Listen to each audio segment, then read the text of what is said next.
সীতাকুণ্ড উপজেলার কুমিরা উপকূলে অবৈধভাবে বালু উত্তোলনকে কেন্দ্র করে স্থানীয়দের মধ্যে তীব্র ক্ষোভের সৃষ্টি হয়েছে। বহুদিন ধরে একটি প্রভাবশালী মহল সাগর তীর থেকে নিয়ম বহির্ভূতভাবে বালু তুলে আসছিল।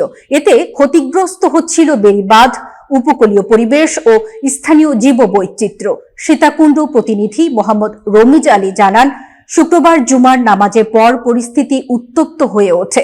বিক্ষুব্ধ এলাকাবাসী অবৈধ কার্যক্রমে ব্যবহৃত দুটি বাল্ক হেডে আগুন ধরিয়ে দেয়।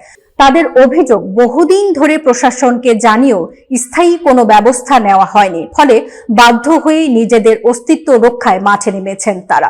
স্থানীয়রা জানান, বালু উত্তোলনের কারণে বেড়িবাঁধের নিরাপত্তা চরম ঝুঁকিতে পড়েছে। জোয়ারের পানি ঢুকে ফসলি জমি, বসত বাড়ি ও সড়ক ক্ষতির আশঙ্কা বাড়ছে।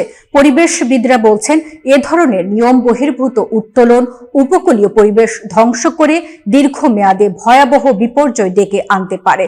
এলাকাবাসী আরো জানান, ভবিষ্যতেও তারা যে কোনো অনিয়মের বিরুদ্ধে সোচ্চার থাকবেন। তাদের দাবি, অবিলম্বে অবৈধ বালু উত্তোলন বন্ধ ও দায়ীদের বিরুদ্ধে কঠোর আইনগত ব্যবস্থা নিশ্চিত করা হোক। উপকূলের প্রকৃতি ও ভবিষ্যৎ প্রজন্মের নিরাপত্তার স্বার্থে অবৈধ বালু তোলার বিরুদ্ধে শক্ত নজরদারি এবং জনসচেতনতা বাড়ানোর তাগিদ দিয়েছে সচেতন মহল।